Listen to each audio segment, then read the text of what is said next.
Hi, good morning everyone. Now, for those of you who haven't made the connection yet,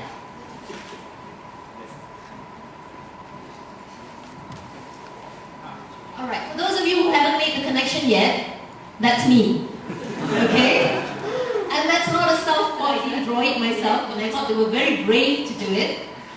I teach interpersonal communication. Interpersonal communication, basically, a more effective communicator.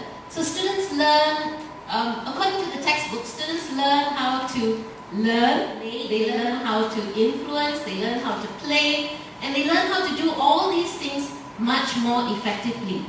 Usually at the end of the semester, I set them a journal writing assignment, and I ask them to tell me how they have benefited from this study of interpersonal communication.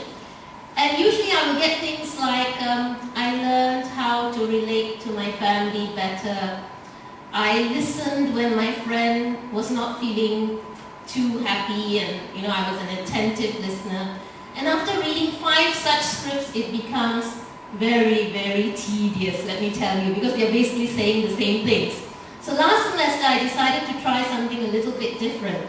And what I did was I placed them into groups, and I told them to design a poster that effectively demonstrated how they had benefited from the study of interpersonal communication, both as an individual and as a group. And I must tell you that the results, if I do say so myself, were pretty amazing. So what I'm going to do is I'm going to share some of these posters with you. Now this poster represents a house. As you can see there, that's the roof, and it's even got a little garden. And what this group said was that to become much more close-knit, almost like a family. So they visualized themselves as being a family, and each one of them took a different room in the house. And they decorated this room according to their different personalities. And this linked back to the chapter on artifacts and the use of space and color to promote your own identity. This other group said that the study of interpersonal communication was like traveling using a treasure map. And along the way, if you followed the route, you would find different treasures, like the ability to communicate logically and persuasively, the ability to recognize differences of opinions, and you could follow this route along the way and uncover different treasures about each one of them.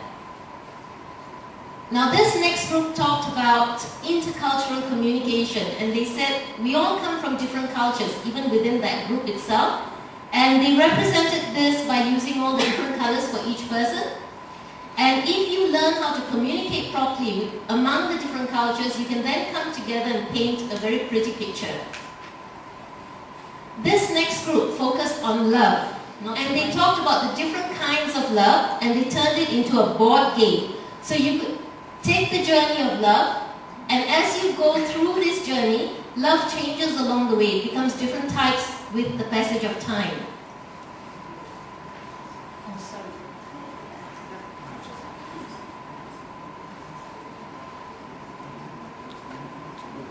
Now, this group talked about the making of the poster itself, and during the actual designing of this poster, they had interpersonal conflicts, they used paralanguage, they had to be very perceptive where each other was concerned, and they put all that into this little poster making assignment. This group talked about the Johari window, and they said how the Johari window had helped them to discover themselves, become more open, and even as a class, when they first came into class, they were as far away apart as possible, but towards the middle of the semester, they started getting to know each other much better, and they started sitting together with one another there.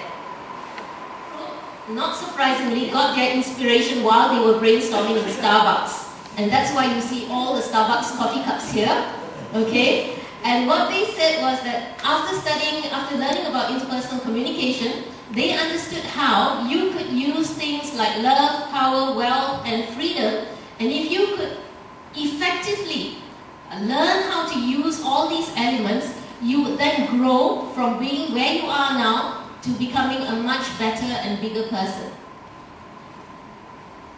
And lastly, it's back to me. This group, well, I thought they were very brave. This group used to show how we all use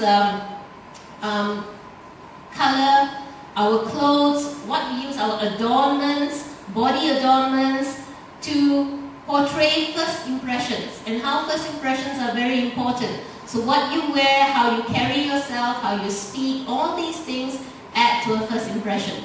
Alright, and they decided to use me as a model. I think I should be happy that they put a heart in there, because I think that was just to body me a bit like. So anyway, as you can see, I was pretty amazed at the variety of posters that I got, and also the depth of the knowledge that they seem to have picked up over the 4 months that I taught this subject. And I'm not too sure whether many of you can use this as an idea to liven up your classes. Thanks, Anna. Right, oh, before you start, Anna, I love your earrings. I wish I could have okay, let's go to you. Alright, Anna, your presence itself, that I think teaching communication, interpersonal communication, when you have a presence like that, that subject becomes really interesting. Okay, because she's worn a butterfly suit today. And it's right, honestly.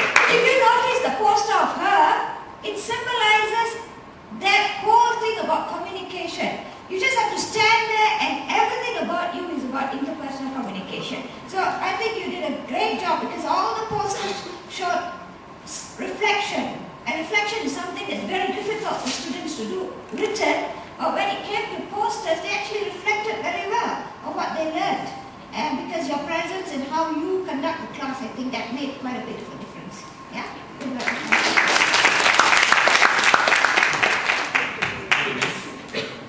This is a very good recommendation. Instead of giving students to write a few pages of learning outcome at the end of the studies, at the end of the subjects, learning, in my opinion, by doing this kind of posters, projects, and it enhances the students' leadership as well as the communication and also teamwork. A good approach. Thank you, Miss. Thank you. I also want to point out that it turns the classroom into a place where people can learn even though you're not talking. They're sitting there, they're sleeping, they're snoozing, they come in early, they come in late, whatever it is, there's still something to learn. So I really love a classroom that's colorful, has interesting posters, lots of communication, lots of messages just coming out of the walls. And I think that's something that we all really need to do, because honestly, when I look at some of our classrooms, I just want to cry. They're so dull and just not interesting, and I cannot imagine that your classroom would be dull or uninteresting. Just look at this teacher here. Thank you, Boris. Mr. Lim, actually, Boris is giving you a hint that new classrooms in the Lakeside campus should look colorful compared to Thank you. Okay, can we have the next person? Munin Taran. Are you here? Yes, Munin. Hi.